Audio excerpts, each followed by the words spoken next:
Hey, this is Seth Walker on Retrospectives with John on Casey Radio 97.7 FM. Hope I know how to sing this sweet refrain. All right, we'll just go to cover a little bit of background stuff and then we'll talk about the new record, if that's okay. Yeah. Sure.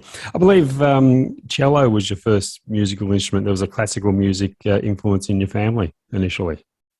Yeah. My father and my mother are both classical musician teachers, and so they were teaching. I don't know if you ever heard. It's called the Suzuki method, which is it's ear training. Teaching method. A Japanese teacher guy. So they spent, I don't know, 40 years of their lives teaching music. And my sister and I were just right in line, obviously, to follow in that path. So I started playing, to answer your question, I started playing the cello at the age of around 5. Wow. And your parents actually played on one of your albums not too long ago, I believe. Yeah, they did. They played on a record of mine called Gotta Get Back. And my father, who, they're all great musicians, but he's a fantastic arranger. So he's the one that wrote all of the arrangements. And so my mother, father, and sister all performed on that album, which was real special for me. That must have been special, yeah. Yeah, it was great. So when did the discovery of blues and the other music forms that we associate you with, when did that come into play for you growing up? Well, I guess, the blues stuff didn't come till a little bit later in my college years, but the first contemporary music, if you want to call it that I remember feeling, at least, was Willie Nelson records. I remember they played a lot of those in our house. And obviously he has a lot of jazz influence. Yeah. So, I think that might have maybe baked in early, into my psyche.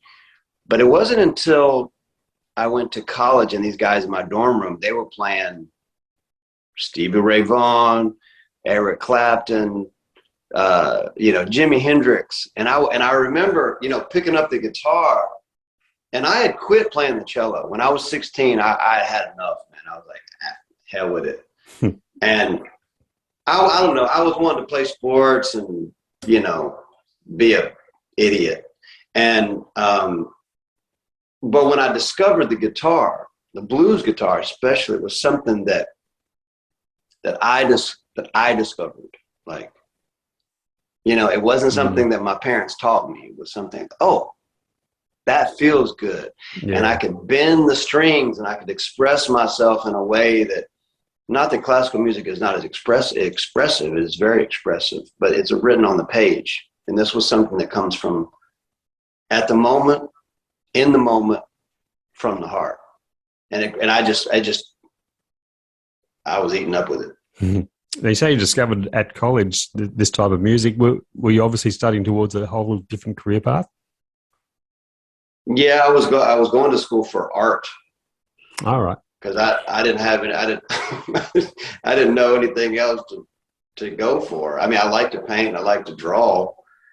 I guess I was probably just going for the experience, and at that time, it was 1990. That's what you did. You get out of high school and you go to college and you try to make something of yourself. And when I got there, and I started listening to those guys, I started to dig in to the guys that influenced them. And that rang the little bell of my uncle Landon, who's a jazz bassist and a radio DJ, such as yourself, who had a blues radio program. All right. And he heard that I was digging on Robert Johnson. And he was like, "Oh, we got a live one here." So he started sending me all these tapes of everybody. I mean, we're talking Lightning Hopkins to T-Bone Walker to Gabe Mount to Charlie Christian to Louis Jordan to Mississippi John Hurt to Lonnie Smith, Lonnie Johnson, jazz, blues, all of it. And that's when I really got really hooked. Yeah. I believe you've recently moved back to nearby to where you grew up in North Carolina. Yeah. Yeah, I'm living in Asheville, North Carolina. I didn't grow up there, but all of my family has since relocated there in the last, I guess, 15 or 20 years. Okay. And so I've been all over the place. Austin, Nashville, New Orleans, which is really great to be back here this weekend or this week. A very brief stint in New York. But when the pandemic hit and I had to kind of realign my energy, as it were, I thought I'd move back to the mountains, and it's been really good for my spirit to be back home, be around my family, be in the nature. I've enjoyed it. So generally over the years, like you say, you have moved around a lot. Has that influenced your songwriting or your music, being whereabouts you're being located at the time? Has that had an influence on your music? Oh yeah, for sure, no doubt. I mean, the Texas thing is it's a whole country, as you know, and they have a whole way of talking, right? They got a whole way of swinging. And in Nashville, I was really wanting to get more into songwriting. Obviously, that's where a lot of songwriters are. And I learned maybe just to pay attention a little bit more to the lyrics and just what in the hell I was doing or not doing. Yeah. I think Nashville taught me that, and it also taught me. It also spotlighted some things I guess some rabbit holes that I was going down that I didn't need to be going down. I think I got caught in the gears a little bit of the machine, which can happen. Yeah. And that's why I was like, you know what? I'm going to go to New Orleans and almost unlearn some things, get back to why I even started this place when I was in college in the dorm room, because if any place can do it to you, this place can do it. Right.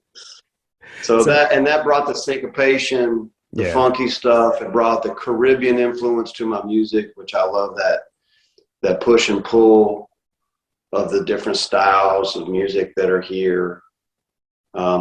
So to answer your question, those three places, respectively, were very influential in my spirit and in my music.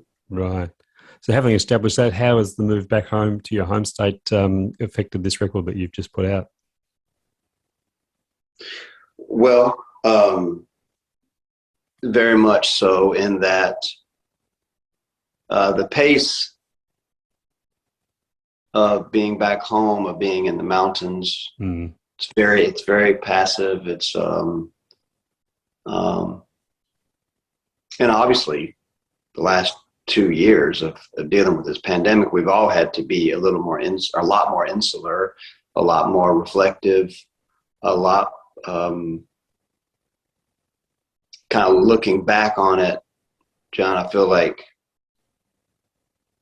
in my career, I've always kind of been in this state of action, like going to go to that town, going to go get that album, going to go get that gig, blah, blah, blah. And when all this happened, and I was dealing with some personal stuff too, a relationship that broke up in the middle of it too, I was forced to temper myself in this and how I relate to the music. Yeah. And so it's almost like active state of inaction I was in. You will. Just before we get on to the album, last year you also released a book, a memoir of sorts. Tell us about the origins of that. Was that a project to work on during the COVID lockdowns, or was it already a work in progress before COVID hit? Oh no, it was definitely a COVID project. I found myself, as we all did, trying to reinvent ourselves. I mean, I couldn't go out on the road. I couldn't do all the things that I've been doing for the last however long. And I had dabbled some with like writing little stories. Every now and then I would do like a little newsletter, send out to my fans. It might be some kind of funny little story from the road, and obviously poetry and songwriting are very similar in a lot of ways, condensed lines.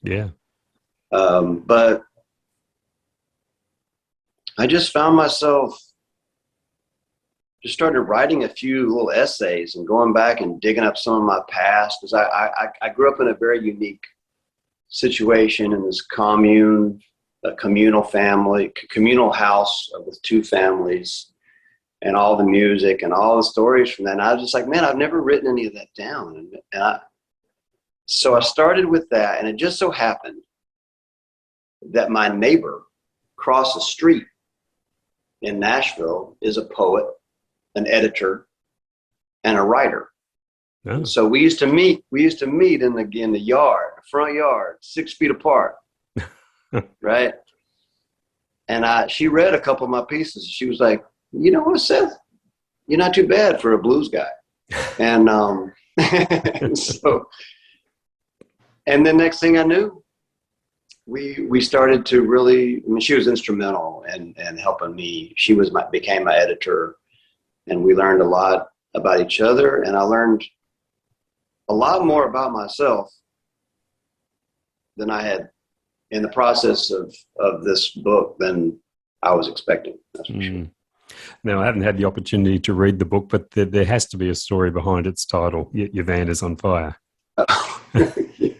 Yeah, it is actually the story of my very first gig I ever had at East Carolina University. And I won't give too much of it away, but it obviously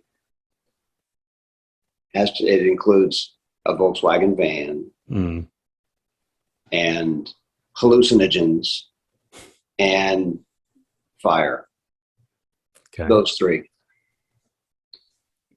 And I'll let you read the rest. Okie doke, I'll do that. Let's talk about the new record. There was a long process involved in putting this album together. I think the initial seeds were sown in 2019. Is that right? Yeah, it was before the pandemic hit. Yeah. Wow. So if you could place a theme on the record, what do you think would be? I guess, looking back on it now, I think the space between sonically, and also just the room inside the lyrics for each person's interpretation. There's lots of space, I think, in the record. And also, probably to put a further point on it, is just the notion of the surrender, the kind of the search for myself through it, and the surrender to things that I just won't be able to understand ever. And I think accepting some of that notion will get you a lot further down the road than knowing the answers sometimes. Yeah. I've seen the record described in the publicity blurbs as your Round Midnight album. Can you elaborate on that for us? Well, it's definitely the most slowest tempo record I've ever put out. And Yeah, I mean, it's a it's a pandemic breakup record. It's it's not the feel good hit of the summer, but I believe that it's definitely some of my best work. I know you always say that about your new album, but I do believe that I was more in touch due to the circumstance and actually the limitations. I'm kind of getting away from your question now, but the limitations that we were faced with forced us to approach the album in a different way. Mm-hmm. And I think the patience that we had to approach it with, and like, instead of going to it, we kind of met, the record kind of came to us and we kind of met in the middle, and we didn't have to force as much because there was no timetable really. There was no plan. It was, I call it the no plan. And I guess all of those factors apparently has produced an album that is, kind of a simmer, a slow burn midnight record. Yeah. Yeah. Got Jarno Ricks from the Wood Brothers again involved in production. You've worked with him before. What does he bring to the table to you as a producer that makes him a great fit for you? Well, I guess being the fact that this is our third one together, so we've gotten to know each other, that alone, obviously you trust is in each other is obviously integral in a producer artist relationship. But I think, obviously he's an amazing instrumentalist. He plays drums, he plays keys, he plays, he sings great percussionist. So I'm trying to answer your question. The reason why we probably get along so well, he's very patient. He's very patient with me, because sometimes I get these wild ass ideas and harebrained, and he'll listen. He'll sit there, and he'll hear it out. Yeah, and then he'll tell me either get lost, that's a terrible idea, Seth, or let's run with that. And I think, and I do the same for him, because it is a very collaborative effort, and if nothing else, he doesn't produce with an iron fist at all. He's very he's organic, and he trusts me as much as I trust him. I guess being a musician himself, so he's been on the other side, so that would certainly be a big advantage too. Yeah, that's an advantage, and probably the most important part of his personality is that he's very organized. And I've never been accused of being organized. So that's always a good combo. Musically a very diverse record, many styles represented. Was that a pre-plan, or did that just happen in the studio when the arrangements were being worked out? Yeah, no plan. No plan. No plan. Yeah, very organic. Very organic. And, there were some songs that didn't make it. And I think as we started to try things and started to, discover what this was, we quickly realized kind of the tone and the theme that seemed to be working really good with this set of songs, and also the way we were approaching not only recording them instrumentally, but the way my approach to singing them. I sang with a lot less air than I ever have on an album. And Mm-hmm. so I think as soon as we started to kind of see, oh, this is something we haven't really touched on before in an album, that started to shape it a little bit more. And then maybe at that point, we were like, oh, okay, we need one more song or two more songs that are that would either complement this or enhance it. And so that's kind of how the shape of the record became. Yeah. Talk about some of the songs. I love the first single release, the Future Ain't What It Used to Be. Great song, great title. Was there anything about that particular song that convinced you to make it the first one to put out there in the big wide world? As the first single? Yeah. Well, I guess, yeah, the title, I think that, definitely kind of summed up a lot of maybe a spirit for all of us, or we could all relate to that, perhaps. I know I could, because I was a different dude coming out of this album than ever before. Yeah. And probably, I mean, obviously the thematically and the lyrics, all that, but I think the tone, the guitar tone, and that pulse, just seemed like a really great opener for the record. It's influenced by, obviously a lot of blues and stuff like that, but it's also influenced a lot by West African guitar playing. Ala Fukatara is a big influence. Yep.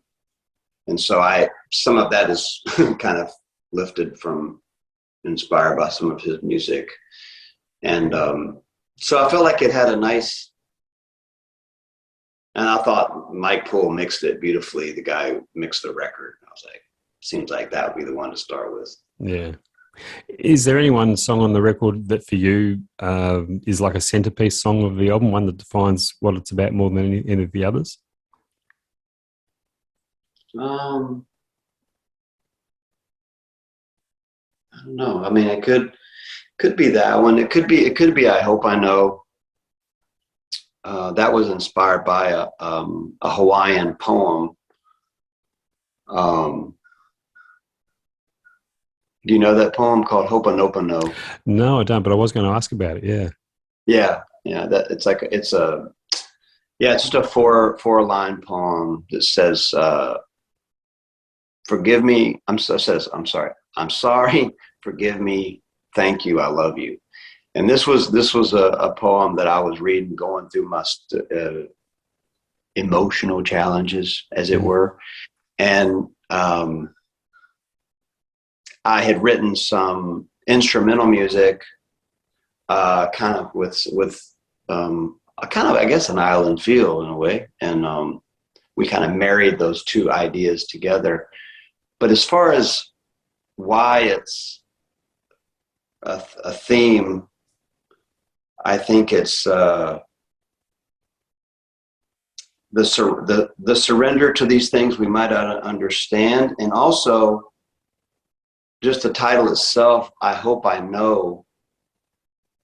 I guess when I look back at it, I'm like, well, I hope I know a little bit better, a little bit more about myself with every trip to the plate, with every record, or with every gig. So I think that spirit maybe, I don't know, ties in as a theme for the whole record. You might be a better judge of a theme, being a listener from some fresh ears, but I probably would choose that one. Also, Tennessee Blues, even though it's a cover, it's a Bobby Charles song. Yep. That one really speaks to me, because that was the state of my mind, the state of my heart. I was like, I'm going to the mountains. I got to get away from everybody. Y'all leave my ass alone. And that song, like, hits that perfect. Yeah. There's two other covers on there as well, Van Morrison's Warm Love and Dylan's Buckets of Rain. Was there anything particular about those two that made you want to put them on there, that had them fit in with the rest of the album? Well, I think Warm Love, I've always loved that song, and it seemed we weren't sure if it was going to go on there or not. And then as we listened to the sequence and stuff and the tone of the mix and the tone of the recording, it seemed to be a perfect fit in that it was like a little breath, like a little break in the record,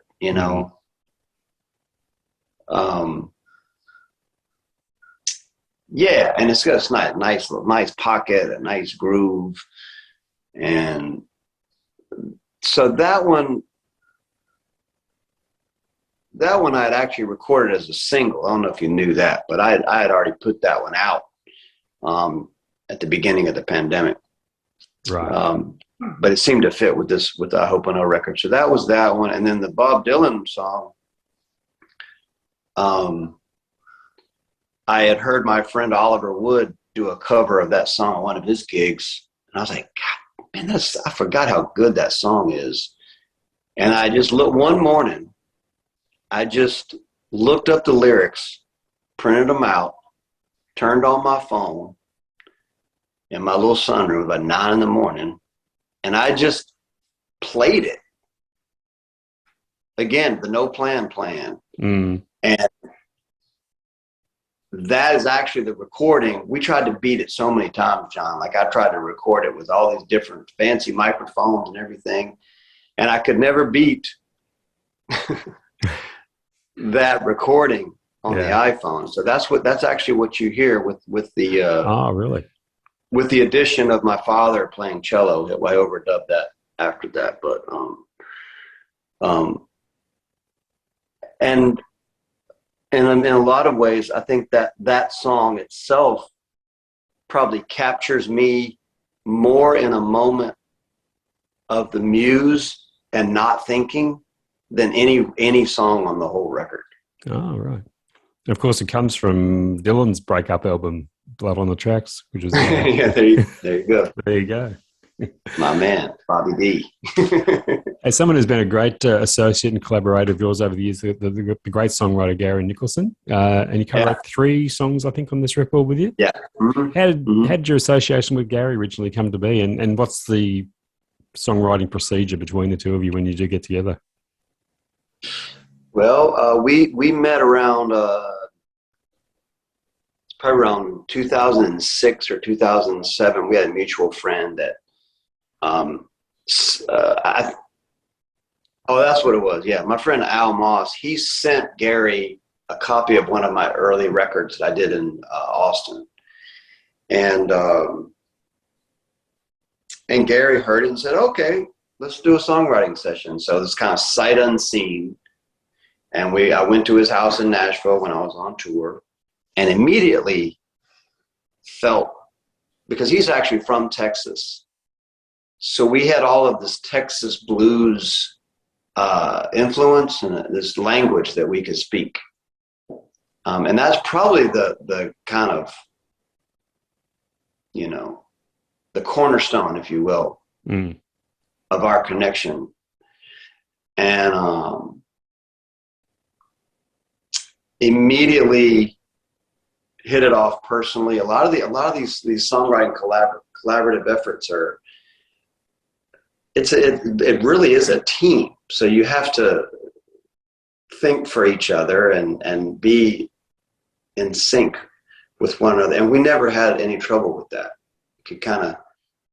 We could almost, we could think what we could understand what they were already thinking. And so anyway, to further your question, a lot of times with Gary, he's written so many songs and he's so good at trimming the fat and taking out things and really putting a foundation on a song that so it holds up. He's really good at that. I mean, a lot of times I'll come with just an idea, a hook, or a melody, and occasionally he'll do that with me as well. We did a record together called Leap of Faith back in 2009, and we wrote a lot of the songs for that album. And we've written a ton of them through the years. But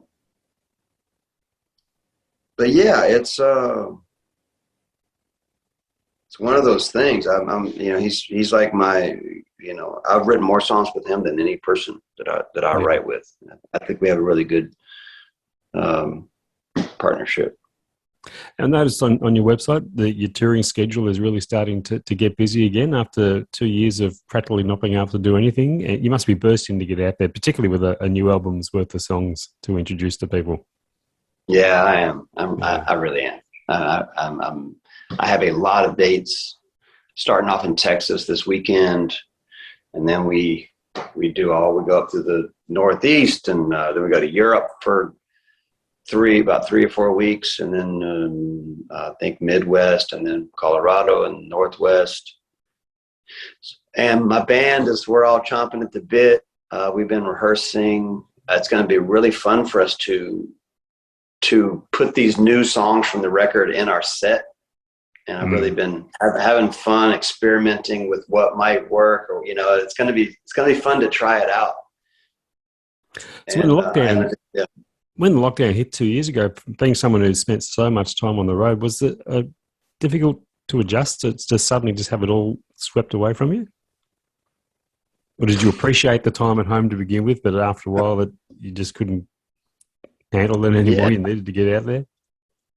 I honestly, man, I needed this so much. I needed this to happen. Like, I was talking to Delbert McClinton the other night. Yeah. He was like, I was made for COVID. He said. It was just, finally relax, and really, I mean, like, to address so many things that I think I was running so fast out there that I didn't even realize these patterns that I was falling into, or these anxious things I might have been dealing with that I just kind of would shelve and pretend I wasn't there. And sometimes I look back and I'm like, where was I? Where was I at that gig? And now, now with this time off, I'm really, I've come to observe that kind of behavior, observe those feelings. Before I didn't observe them. And now when I go back out, I really want to be mindful, and I want to be there.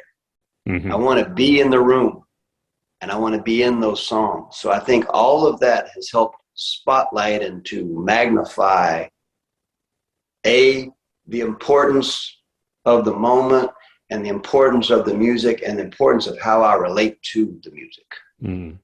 So in a roundabout kind of way, it was a blessing in disguise. Definitely. Yeah. Yeah, I really,